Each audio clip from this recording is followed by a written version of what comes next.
minutes of nonstop news. It starts with Jesse Schultz, live in Jackson Township.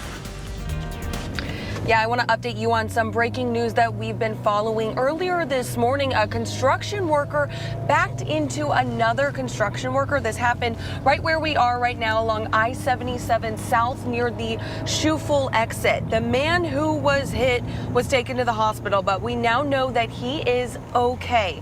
Jackson Township police tell me that about 45 minutes ago, he was released with just minor injuries. The other man who ran into him was cited with improper backing.